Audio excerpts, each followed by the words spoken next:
वहीं किसान आंदोलन पे कांग्रेस सरकार लगातार केंद्र सरकार पर हमलावर है। राहुल गांधी ने प्रदेश के 2 दिवसीय दौरे पर केंद्र सरकार को घेरा। किसान आंदोलन पर इंडिया न्यूज ने खाजवाला विधायक गोविंद राम मेघवाल से एक्सक्लूसिव बातचीत की है। आइए आपको सुनवाते हैं। तीनों कृषि कानून बिल को लेकर देश भर के किसान आंदोलन पर है। लगातार केंद्र सरकार से मांग की जा रही है तीनों कृषि कानून बिल को वापस लेने को लेकर। इसी को लेकर कांग्रेस के पूर्व राष्ट्रीय अध्यक्ष राहुल गांधी भी 2 दिन जो है राजस्थान के दौरे में रहे। एक हुंकार भरी और लगातार किसानों के समर्थन में खड़े होने की बात भी कही। इस वक्त कांग्रेस के विधायक गोविंद राम मेघवाल हमारे साथ मौजूद है। सर, लगातार केंद्र सरकार से मांग की जा रही है तीनों कृषि कानून बिलों को लेकर, लेकिन जो है कांग्रेस जो केंद्र सरकार टस से मस नहीं हो रही है। देखिए, जैसा कि आप जानते हैं कि हिंदुस्तान का किसान इस देश की आत्मा है। अन्न उत्पादन करता है जिससे पूरा देश पेट भरता है और 40% इस देश की आबादी जो किसान है, हर जाति और वर्ग के लोग हैं। इसमें अनुजाति भी है, चौधरी भी हैं, पटेल भी हैं, कुंभार भी हैं। 3600 कौम जो है वो किसान का काम करती है। और ये बहुत ही दुर्भाग्य की बात है कि पिछले 70 दिन से किसान दिल्ली के आपका टीकरी बॉर्डर, सिंगू बॉर्डर, आपका ये गाजीपुर, शाहजहांपुर, सभी बॉर्डरों पे लाखों की संख्या में किसान बैठा है और वो ये कह रहा है कि आपके तीनों काले कानून वापस लो।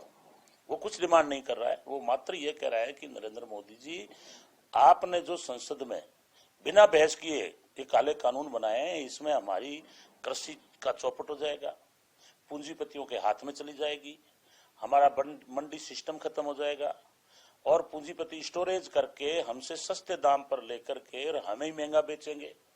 और हमारा जो हमसे जुड़ा हुआ है, किसानों का कहना है, हमसे जो जुड़ा हुआ है व्यापारी है, छोटा मजदूर है, जिनको खेती के बलबूते पे रोजगार मिलता है, वो सारा का सारा चौपट हो जाएगा और परिणाम स्वरूप देश में महंगाई बढ़ेगी।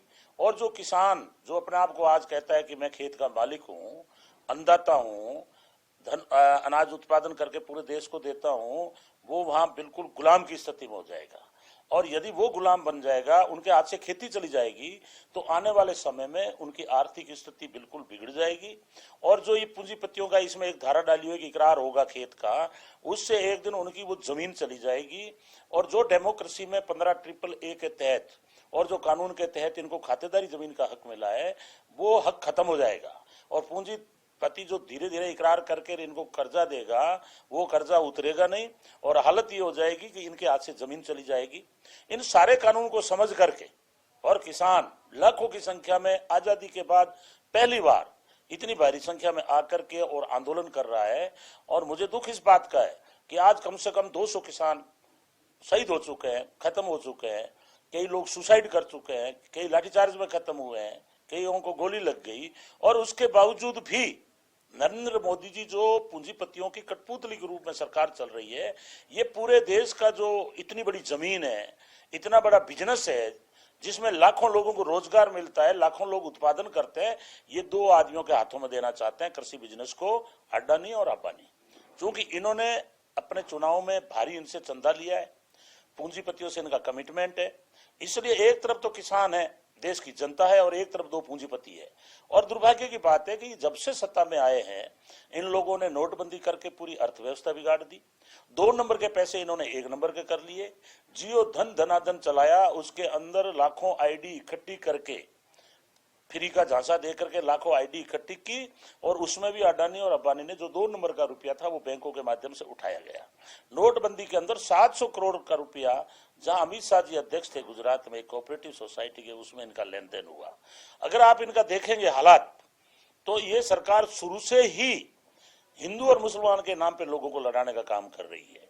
इन्होंने गुजरात में दंगे कराए, उससे इन्होंने दिल्ली कब्जे कर ली, केंद्र कब्जे कर लिया, और केंद्र कब्जा करने के बाद में मुजफ्फरपुर में दंगे करा करके और उत्तर प्रदेश जीत लिया। और 540 में एक भी मोमडन को इन्हें टिकट नहीं दी। इससे साफ जाहिर होता है कि हमारी देश में जो डेमोक्रेसी है, जो समानता है, स्वतंत्रता है, धर्मनिरपेक्षता है, उसको ये खत्म करने पर तुले हुए हैं। और ये धर्म के आधार पे लोगों में दंगे भड़काने की साजिश करते रहते हैं। आईटी सेल में ऐसे ऐसे लोगों को बिठा दिया इन्होंने जिससे कि हिंदू और मुसलमान के दंगे हो और उसकी ये सियासत करके और वोट प्राप्त करने की साजिश हमेशा करते रहते हैं। आंदोलन कर रहे किसानों को कभी खालिस्तानी कहा जाता है, कभी आंदोलन जीवी कह के पुकारा जा रहा है। जी, ये बहुत दुर्भाग्य की बात है कि कोई भी वर्ग इनके खिलाफ जब आंदोलन करता है तो ये अलग अलग नाम देते हैं। जैसे मुसलमान आंदोलन करता है शाहीन बाग का तो उनको पाकिस्तान और आतंकवादी का नाम देते हैं।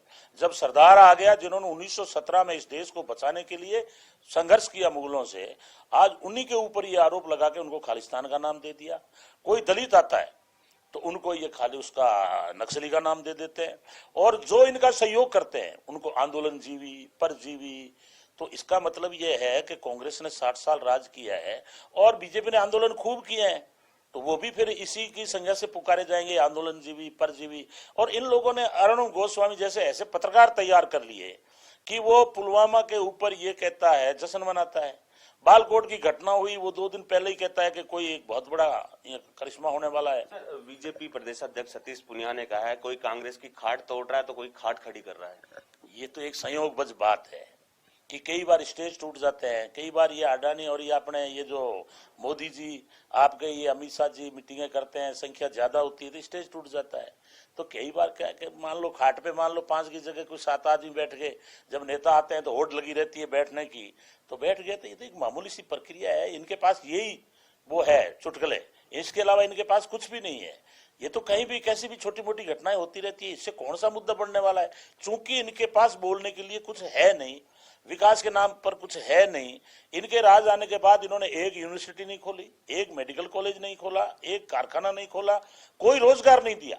2 करोड़ की गारंटी ली थी कि हम लोग 1 साल में 2 करोड़ को रोजगार देंगे, लेकिन इन्होंने एक रोजगार नहीं दिया। उल्टा जो हमारे जवाहरलाल जी नेहरू, इंदिरा गांधी जी, हमारे शास्त्री जी और आगे मैं वहां उनका भी नाम लूंगा, अटल बिहारी जी ने जो कंपनियां बनाई थी, इन्होंने उन कंपनियों का बेचने का काम। महत्वाकांक्षा होती है, कंपटीशन होता है, शुद्ध कंपटीशन होता है और शुद्ध कंपटीशन के अंदर हर आदमी को अधिकार है अपनी अपनी बात कहने का। और कांग्रेस तो एक ऐसी पार्टी है जिसमें 36 कौम के लोग हैं, भाईचारा है, इसलिए ऐसी कोई हमारे गुटबाजी नहीं है। हमारे यहाँ बहुत अच्छा वातावरण है। आदरणीय मुख्यमंत्री जी जिनको वर्षों से बहुत बड़ा उनका अनुभव है और ये ऐसे मुख्यमंत्री है जो पूरे देश के अंदर आज कोरोना में सबसे अच्छी व्यवस्था करने वालों में है। तो ये थे खाजूवाला से कांग्रेस विधायक गोविंद राम मेघवाल, जिन्होंने बताया कि हम किसानों के समर्थन में और लगातार केंद्र सरकार से मांग भी की जाएगी तीनों कृषि कानून बिल को लेकर। साथ ही साथ बताया कि बजट को लेकर हर वर्ग जिस तरह की आस लगाया बैठा है उनको सौगात भी यहाँ राज्य के बजट में दी जाएगी।